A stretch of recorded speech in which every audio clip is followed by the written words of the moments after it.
ден соолук, саламатта болуу. COVID-19 ар дүйшөмбү сайын саат 13:00-дө жамааттык медиа студиясында Сак бол программасында Адис менен маектешебиз. Түз эфирде дарыгерге суроо берип, кеңеш алыңыз. Бизге Facebook, YouTube'дагы жамааттык медиа баракчалары аркылуу кошулуңуз. Ошондой эле аймактардагы жамааттык медиа радиолорунан угуңуз. Кутман күнүңүз менен урматтуу көрөрман. Эфирде кайрадан эле Сак бол көрсөтүүсү. Сиздер менен студияда бүгүн мен Назира Жусупова кызмат кылмакчымын. Ал эми бүгүнкү чыгарылыш Кыргызстандагы Калк фондунун демилгеси менен жана колдоосу менен ишке ашырылып жатат. Бүгүнкү чыгарылыштын темасы эклампсия.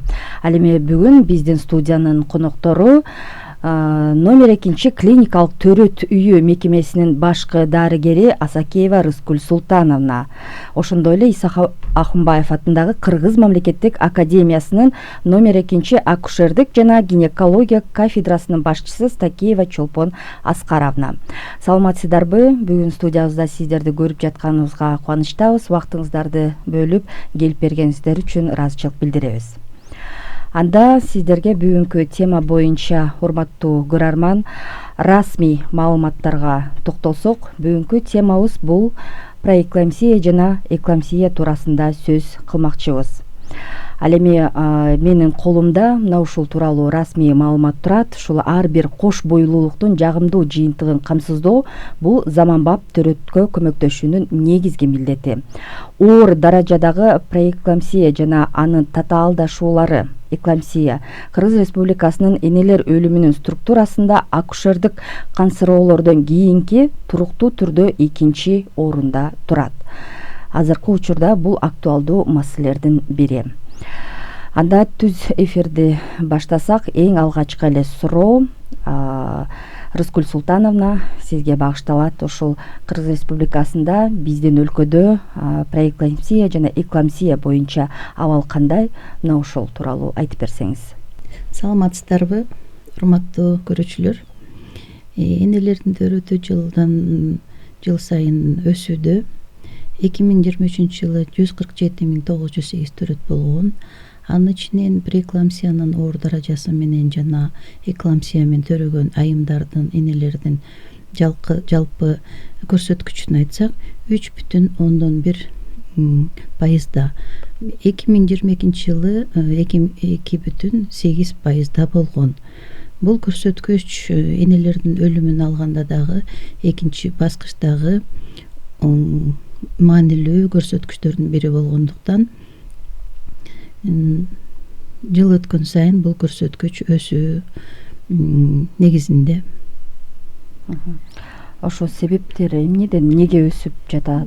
Себептерин эгерде алсак, биринчиден энелердин өлүмүнө ушул экинчи баскычта болгондуктан социалдык, экономикалык причиналар болушу мүмкүн. Экинчисин эрте учетко турбай убагында келип көзөмөлдөө болбогондуктун натыйжасында болушу мүмкүн. Энелердин өзлөрүнүн кайдыгердик мамилеси ден соолугуна, болочокто төрөтүнө, өтүшүнө, болочокто төрөлө турган баланын ден соолугуна кайдыгерлик мамилеси болуп атат.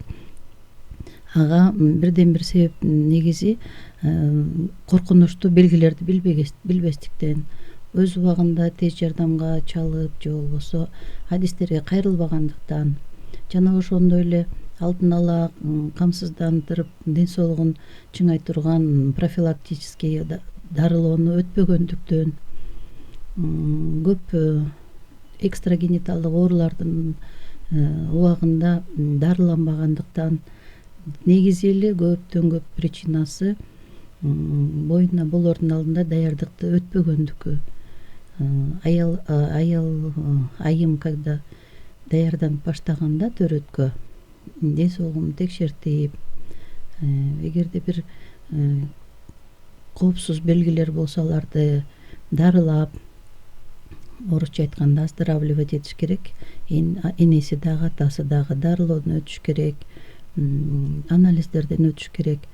ошентип анан убагында кайрылса көптөн көп жеңилдик болмок. Жана ошондой эле коопсуз көп тревожный симптомы деп коет. Ошону билбестиктен тез жардамга чакырбай, убагында кайрылбай, үйүндө баш ооруп, заарасынын чыкканына, азайганына маани бербей жатып, ичинен өлүп калып, баласынын же болбосо тондун ажырашы өтө оор даражада келген үчүн роддомдо төрөт үйүндө иштеген кызматкерлерге дагы убагында көрсөткөнгө жардам оордук туудурат да. Рахмат. Эми кийинки суроо Чолпон Аскаровна сизге.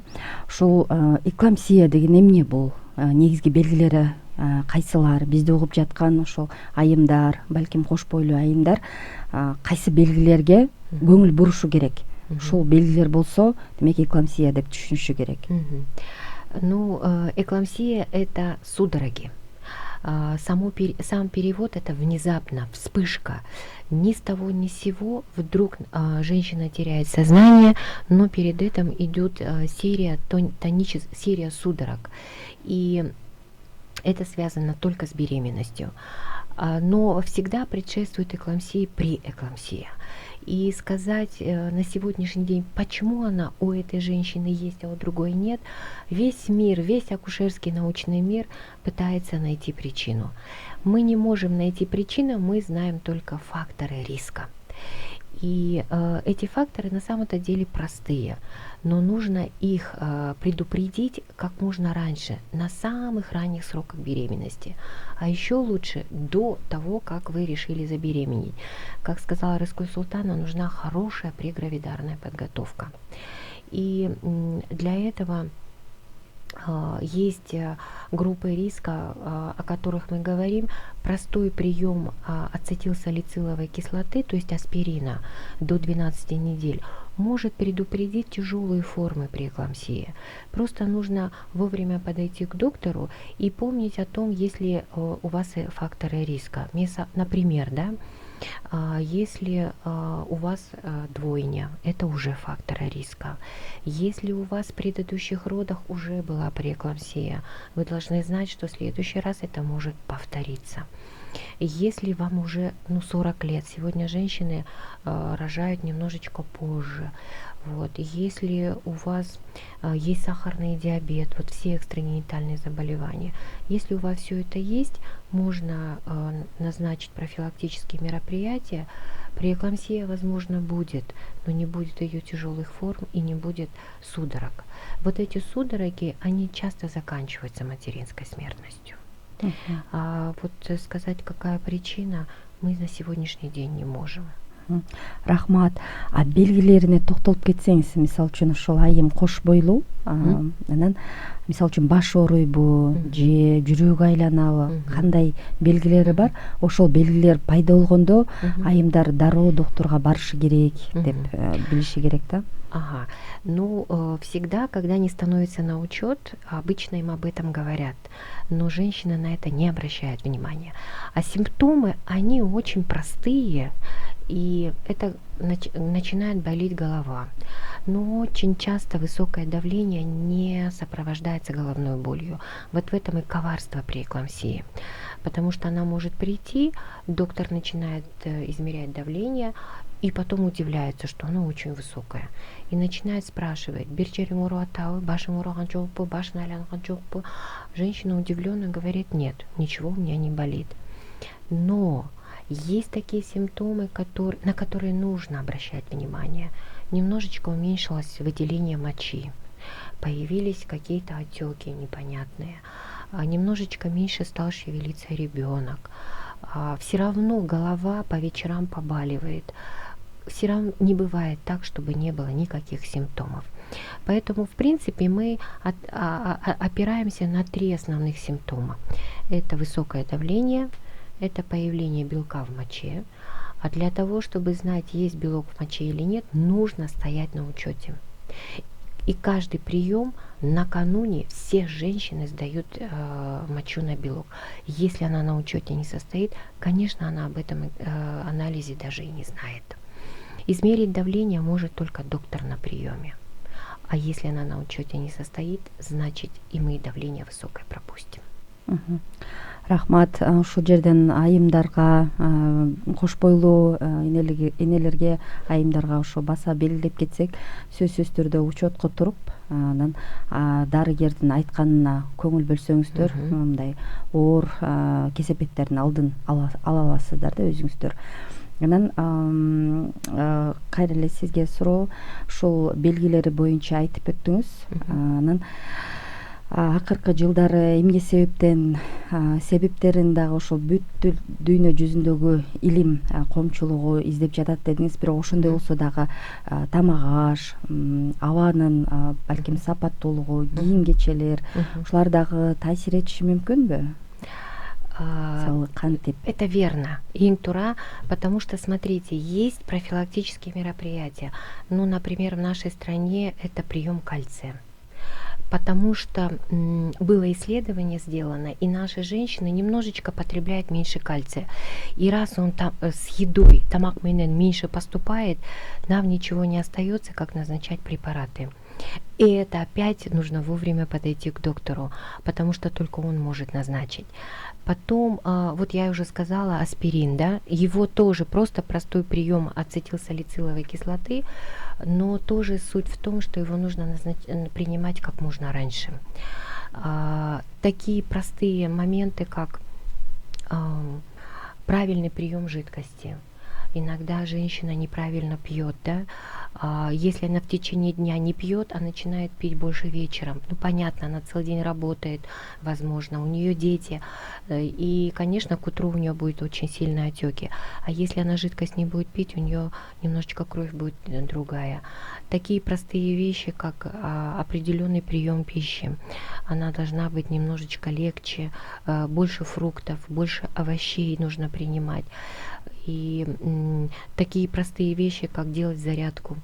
Мы тоже говорим, что нужно ее обязательно делать, потому что подвижность приводит к тому, что кровь хорошо работает. Поэтому все это говорится всегда обычно на приеме, и есть же школа матерей. А если она не приходит на это, то мы не можем эту информацию ей донести, к сожалению. Рахмат. Рыскүл Султановна, айтсаңыз, мына ошол эненин ден соолугуна эклампсиянын анан түйүлдүккө да тийгизген таасири кандай? Эгерде ошол эклампсиянын жыйынтыгында бала кандай болуп төрөлөт, ден соолугу бекемби же ошого да токтолуп кетсеңиз. Албетте, эненин ден соолугу түздөн түз балага таасирин тийгизет. Биз студент кезде окуткан здоровом теле, здоровый дух деп. Эгерде энеси ооруп турса, эч качан жакшы салмага жеткен, ден соолугу бышык бала төрөлөрү күмөн. Себеби түйүлдүк бүт мамлекетте эненин төрөрүнүн алдында 3 айлык подготовкадан өтүш керек. Биздин энелер ал жагын чындыгында унутуп коюшат. Экинчи, витаминдүү, рационалдуу жакшы тамак ичпесе, түйүлдүк эч качан жакшы витаминдерди энеден ала албайт. Анан эгерде давлениясы болсо, шишип турса, белок пайда болсо, түйүлдүктүн өсүшүнө көмөк кылмак түгүл, наоборот, таасирин тийгизип, баланын өспөшүнө туура эмес шарттарды түзүлөт. Кээ бирде балдар ичинен өлүп калат. Кээ бирде давлениясы күчөп, преэклампсиянын даражасы күндөн күнгө өссө, ара төрөлүшү мүмкүн, ичинен өлү төрөлүшү мүмкүн, тондун ажырашы болушу мүмкүн. Ошол себептен түйүлдүк эмес, эненин ден соолугуна таасирин берип, көп убакта эненин өмүрүн сактаганга дарыгерлерге көп кыйынчылыкты жаратат. Ошон үчүн убагында учетко туруш керек. Алдын ала даярданууну милдеттүү түрдө кылыш керек. Дарыгердин көзөмөлүндө келип туруш керек. Кичине эле бир жер ооруп же болбосо бир туура эмес симптомдорду сезсе, убагында кайрылыш керек. Эгерде ушул шарттардын баарын кылса, эне бирок алдын ала алып жардам бергенге да дарыгерлерге оңойрок болот.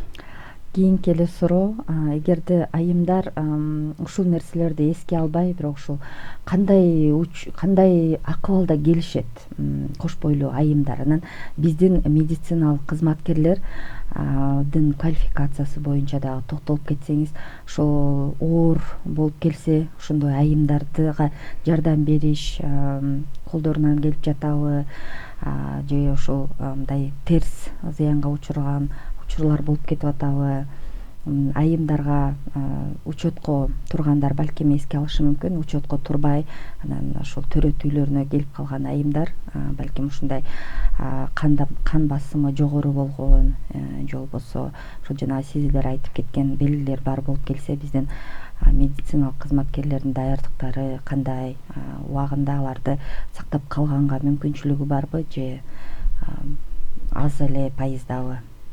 Рахмат, эң маанилүү суроо. Энелер эгерде убагында учетко турбай, анан мигранттар келген күндөр болот, бир 10%га чейинки аялдар учетко турбай, шаардан шаарга көчүп, шаар эмес мамлекеттен мамлекетке, кээде поезддан жаңы эле түштү же самолеттон түштү деп оор акыбалда алып келген күндөр да болот. Эгерде ошол айымдар убагында учетто болуп, өзлөрүн өздөрү сактаса, биздин жумушту дагы жеңилдеткенге көмөктөшмөк. Биздин министрликтин жардамы менен, профессионалдык ассоциациялар менен жардамында бизде стандарттар, көптөгөн клиникалык руководстволор жана протоколдор түзүлгөн. Бизде кадам болуп өзүбүздүн программалар иштелип чыккан. Аял ошондой оор акыбалда келгенде бизде командный подход деп коет. Ошол анестезиолог, акушер-гинеколог, лаборанты, акушерки бүт бардыгы ким кандай поэтапно көмөк көрсөтөрү бизде жазылган. Ошонун негизинде иш алып барылат. Бирок эң эле маанилүүсү көйгөйлүү аялдардын, айымдардын ошо кош бойлуулардын убагында келбегени. Эгерде убагында келсе, көп жерден өмүрлөрдө баланы кандай эненкин сактап калганга жакшынакай шарттар түзүлмөк. Кадрлар чындыгында стационар, роддомдордо же болбосо областтын деңгээлиндеги акушер-гинекологдордун тажрыйбасы жана иштөө көзөмөлдөө иштөө кызматтары, программалар болгондуктан көп министерство жагынан жана өкмөтүбүздөн көптөгөн жардамдар көрсөтүлүп, программаларыбыз бар, убагында эле поэтапный жардамдар кылынат. Рахмат. Чолпон Аскаровна, айтсаңыз эми алдын алуу боюнча бул эклампсиянын алдын алуу кандай чараларды көрүш керек? Айымдар алдын алуу үчүн, кабылбоо үчүн, бир гана айымдар эмес, ушул айымдар менен чогуу жашаган үй бүлөлөр кандай аракеттерди көрүшү керек? Аларга да кайрылып кетсеңиз. Ну, когда я читаю лекции и студентам, и врачам, я всегда говорю, что беременность — это 2 игрока. Это сама мама и супруг ее. Никак не получится без семьи, без окружения. И, конечно, мы всегда, когда разговариваем, и это сейчас очень хорошо, когда на прием приходит она с мужем, тогда мы стараемся, чтобы муж был наш союзник. И у нас во всех добровольных согласиях, да, на оперативное родоразрешение, на какие-то манипуляции, у нас в акушерстве это очень строго. Первая подпись идет пациентки нашей беременной, а вторая подпись идет сопровождающего лица.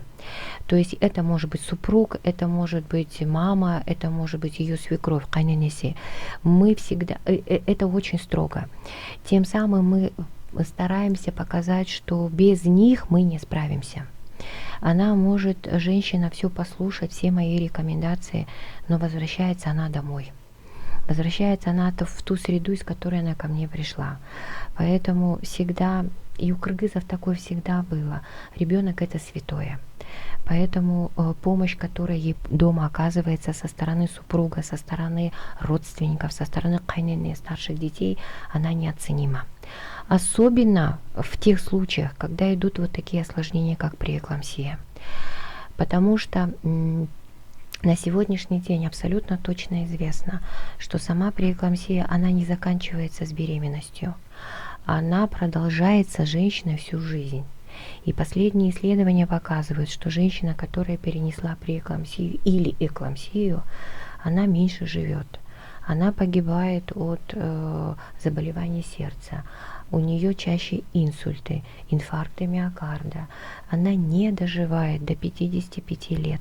То есть практически она становится очень уязвима по сердечно-сосудистым заболеваниям. Поэтому мы-то, конечно, все с нашей стороны все сделали. Я еще раз присоединяюсь к Кыргызской Султанне. Мы помощь оказываем. Но нам, если она пришла уже с эклампсией, не дай бог, дома, которая произошла, и родственники, может быть, что-то пропустили, и мы ей помощь оказываем, но уходит на это очень много ресурсов. Очень много.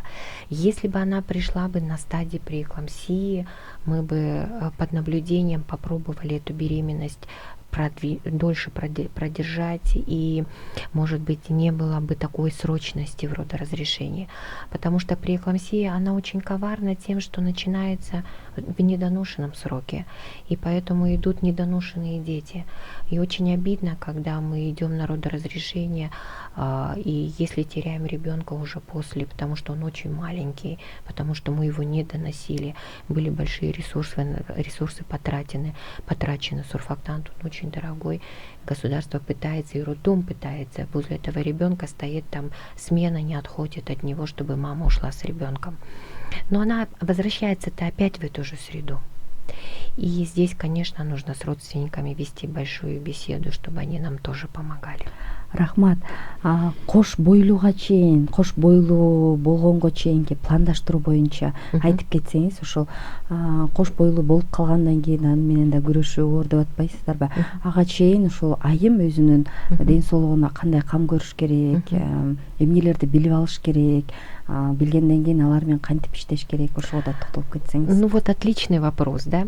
Вот смотрите, в Узбекистане уже есть закон о том, что супружеская пара, да, если хотят пожениться, они приходят, подают заявление в ЗАГС и тут же идут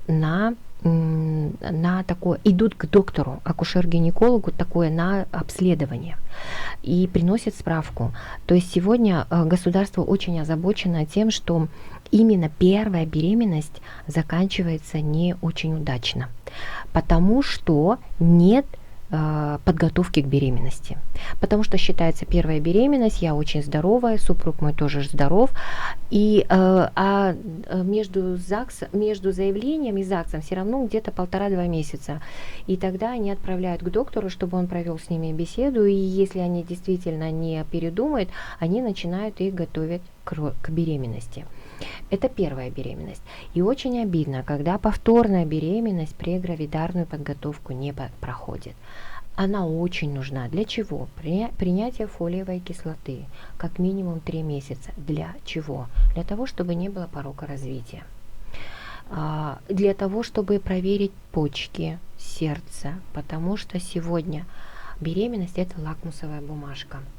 И если бы женщина, возможно, не забеременела бы, мы бы никогда не узнали, что она больна.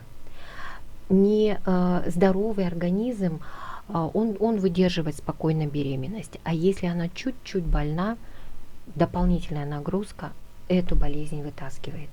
И для того, чтобы никогда она беременна, ее начинать спасать и лечить, мы поэтому просим вот эти 3 месяца сдать самые простые анализы, которые сегодня, кстати, в наших поликлиниках бесплатные, они входят в ПГГ, если вы говорите о том, что я хочу планировать беременность. Моча, кровь, потому что мы находимся в зоне высокого риска по анемии. И поэтому начать прием профилактических препаратов железа, да, начать профилактический прием кальция. может быть, это позволит к тому, что преэклампсия, если она начинается, мы ее уже не остановим, но она будет не тяжелая форма и тем более не перейдет в эклампсию. Рахмат.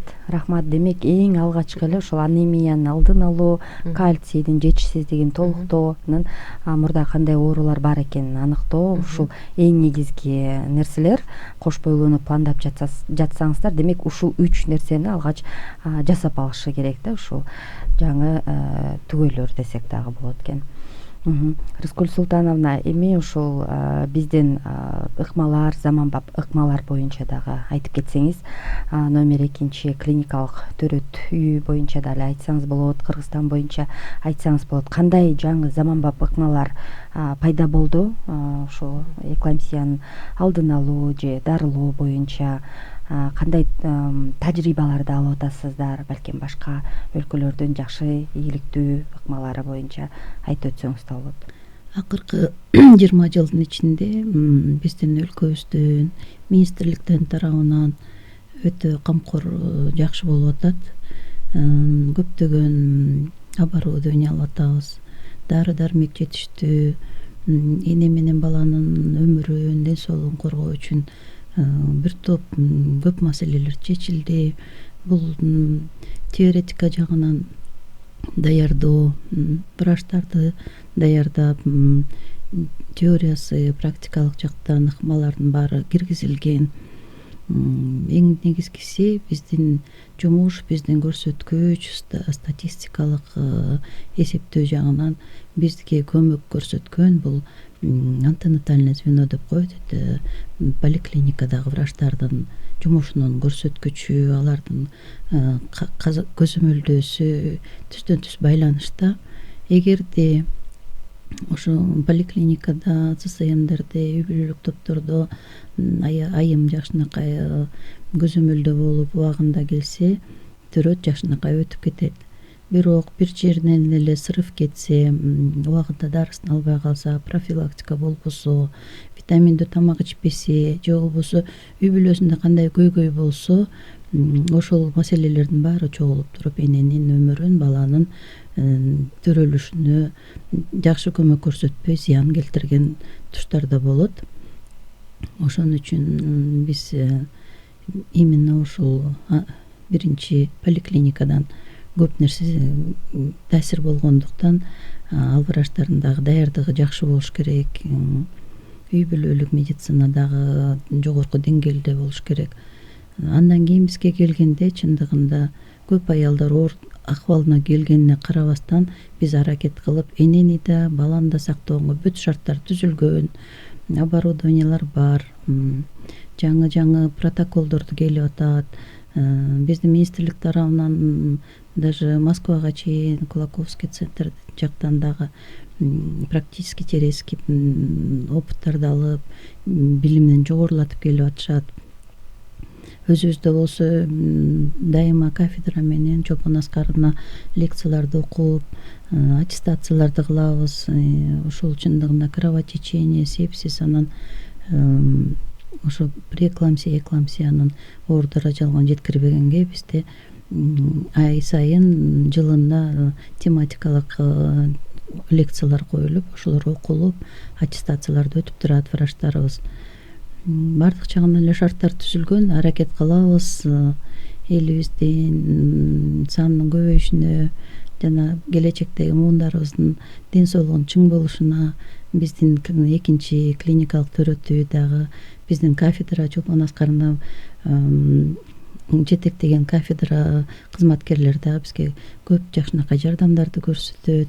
Келген аялдарга жылуу мамиле кылуу менен, баласы менен эне бала аман эсен чыгып кетсе дегенде биздин тилегибиз бир. Ошон үчүн аракет кылып иштеп жатабыз. Рахмат. Биздин эфирибиз башталганда ошол WhatsApp группаларга да жөнөтүп койду элек. Эгерде сурооңор болсо берсеңер болот деп бир суроо келип түштү. Ошо кош бойлуу мезгилинде тарамышым көп түйүлүп калчу. Бул эмне, эклампсияга киреби, кирбейби дейт да, тарамыштын түйүлүшү. Жок, тарамыштын түйүлүшү бул чындыгында кальций деген препараттын жетишпегендиги. Анан ошо кальцийдин өзүн гана жалгыз ичпеш керек. Аны препараты магния деп коет, ошо менен кошо бир сыйра лабораториядан өткөрүп, анализдин алардын көрсөткүчүн белгилеп, анан врачтын көзөмөлүндө болуп, дарыларды убагында ичип, анан тамактануу туура болуш керек. Кальций кошулган тамактар, сүт азыктарын, балыктын да быштакты жакшы жеш керек, күнүндө сүт азыктарынан тышкары дагы балык жеш керек. Фрукт, овощилер бар, сухофруктылар бар. Биз чындыгында көп көңүл бөлбөйбүз. Чолпон Аскарына айткандай, аялдар келгенде канча күндөн бери ичип атасың десе, 1 ай болду дейт. Суюктукту кандай ичесиз десек, күнүнө 200 грамм, 300 грамм ичебиз дейт. Ал чындыгында туура эмес.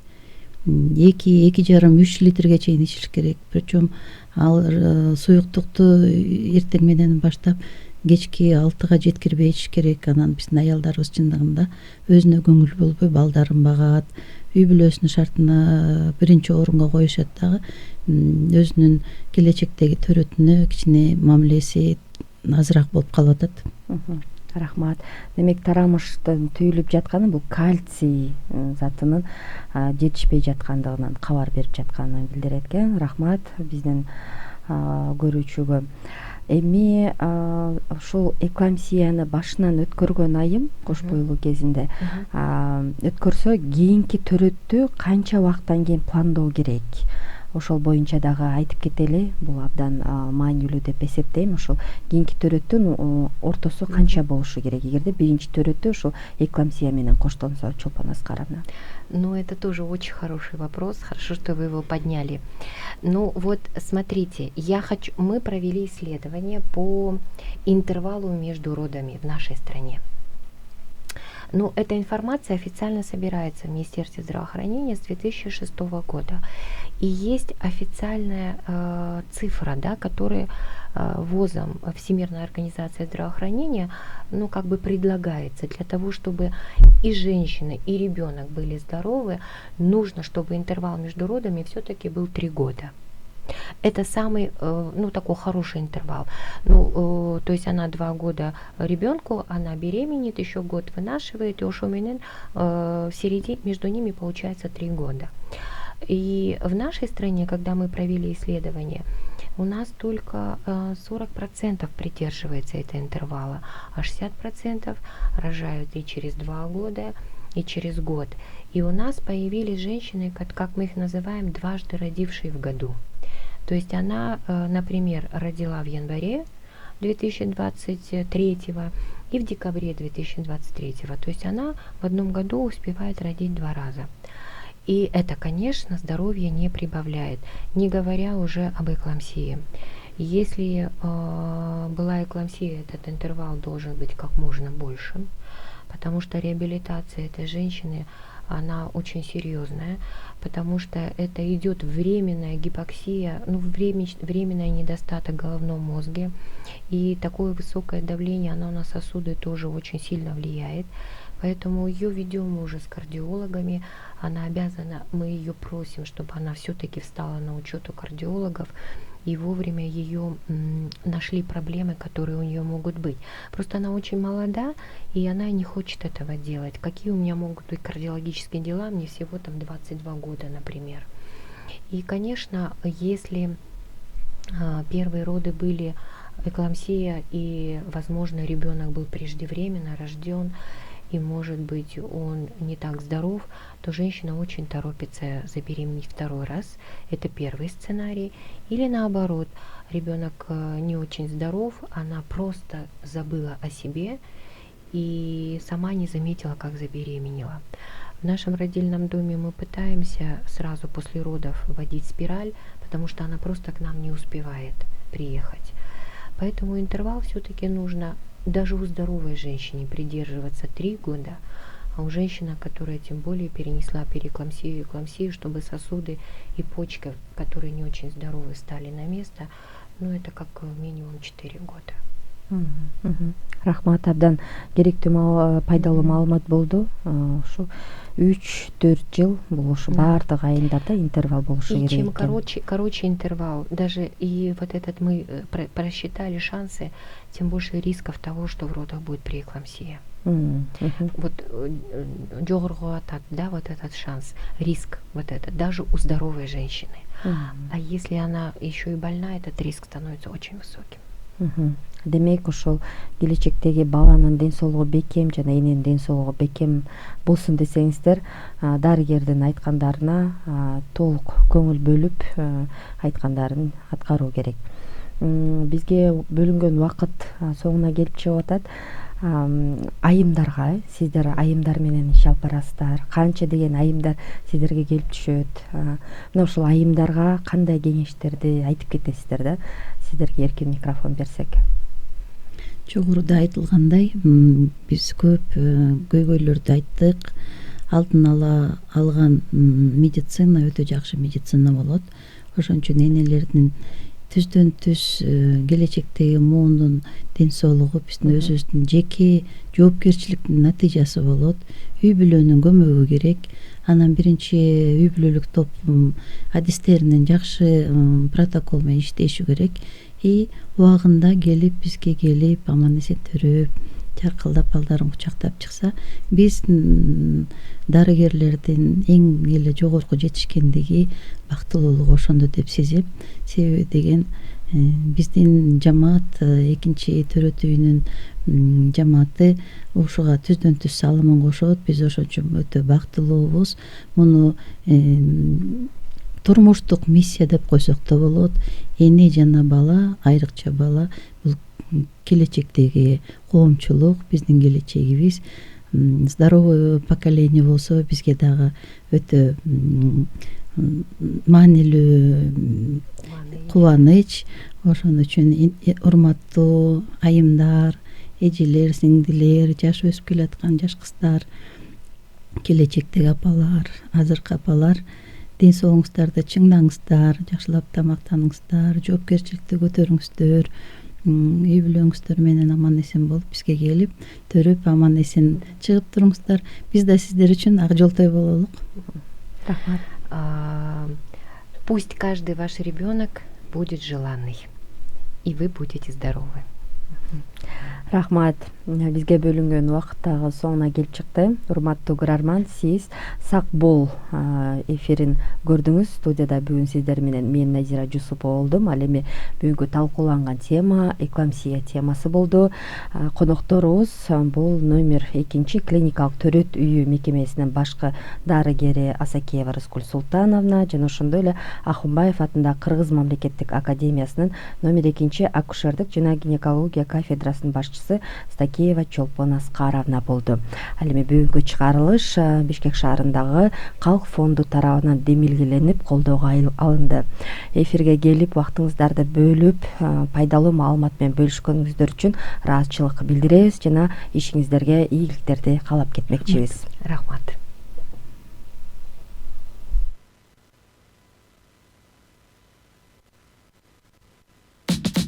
Ден соолук, саламатта болуу. COVID-19 ар дүйшөмбү сайын саат 13:00 жамааттык медиа студиясында Сак бол программасында адис менен маектешебиз. Түз эфирде дарыгерге суроо берип, кеңеш алыңыз. Бизге Facebook, YouTube'дагы жамааттык медиа баракчалары аркылуу кошулуңуз. Ошондой эле аймактардагы жамааттык медиа радиолорунан угуңуз.